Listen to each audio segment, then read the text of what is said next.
What's up, fellow Shining enthusiasts? It's Teak, and in this episode, we're going to be talking about Valdo's puzzle boxes in their current state. Are they worth opening? Should you sell them? If you open them, should you run them?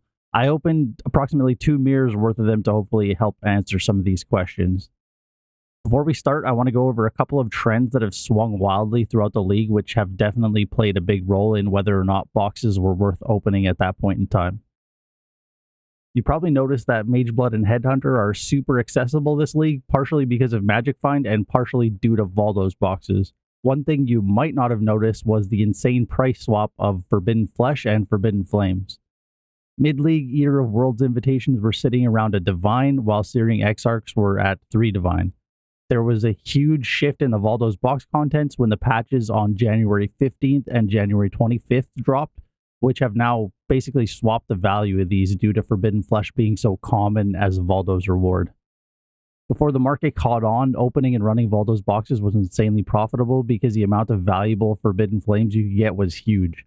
Some flames were selling for hundreds of divines like Unwavering Crusade, Ricochet, and Endless Munitions. If you're able to jump into opening boxes at 2 to 2.5 divines each and running the contents early enough, it was 100% worth opening, especially since Forbidden Flame seems to have around an 8% chance of being what dropped from the box. And Forbidden Flames themselves were selling very, very well, like we said. Now, with that in mind, let's go over the results that I got from these 500 boxes. All right, so for these 500 maps, I was confident enough to run pretty much every non-void map. And outside of 2 issues, I ran all the maps that either had a highly valuable item or an item where the value is completely reliant on the roll of the item. I had 2 problematic maps.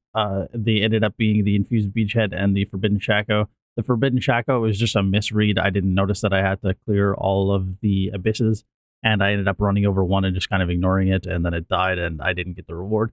The second one was Infused Beachhead, and actually kind of a funny story.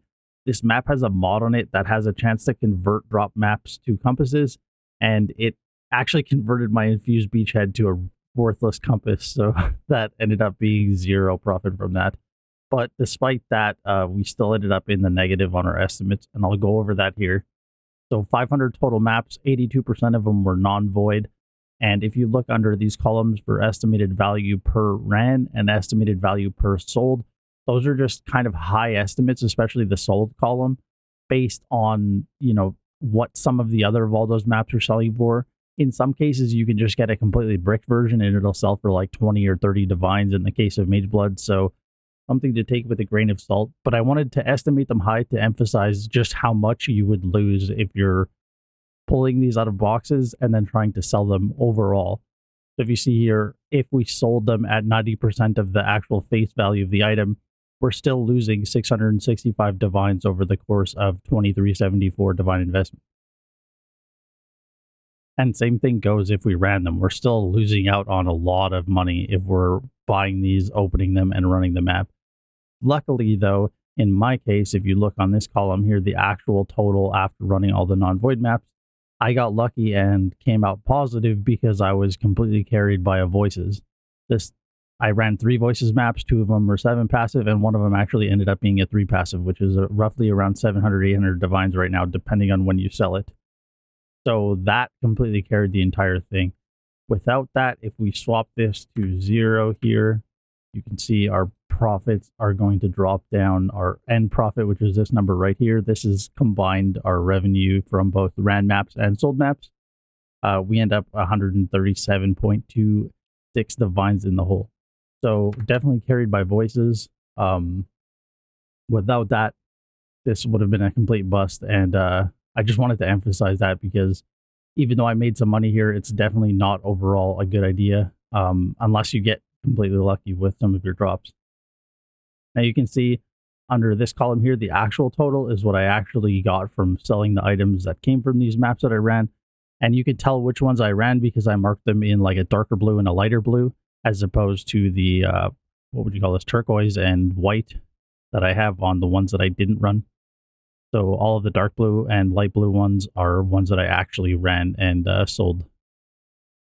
And then in the case of our void maps, I ended up just selling all those because I didn't feel like potentially voiding my character over some mildly worthless loot. So I ended up selling those. And actually for the Mageblood, my estimate was 108 divine per sold, and I ended up selling that one for 70. So this total here from sold maps is taking into what the actual price I got from selling them was. So yeah, if you want to go over the spreadsheet, I'll leave it in the description.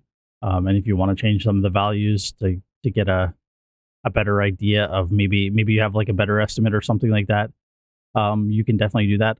Just file, make a copy, and then when you make a copy, you can edit everything yourself. So at the bottom, we have our totals. We have our estimated percent chance of it dropping based on these numbers. So we ended up getting 5 Mage Bloods and 500 maps. It estimates around 1% chance to drop a Mage Blood non-void. And obviously that's going to change with a higher sample size, but I just don't have it in me to keep opening these boxes. My wrist is honestly just completely trashed already between this and stack decks and stuff like that. I don't want to do it anymore, please. However, that being said, maybe I'll end up buying another 500. I honestly don't know. We'll see. But anyway, that pretty much takes care of the spreadsheet. Like I said, it'll be in the description. Take a look if you want. I have 2 more projects, I think, that I want to go over after this one before the end of the league. Definitely at least 1 more project. So if you want to subscribe and get notified of that, make sure you do that. But I'll leave you guys with some double corrupts. Thanks a lot for watching. Take it easy.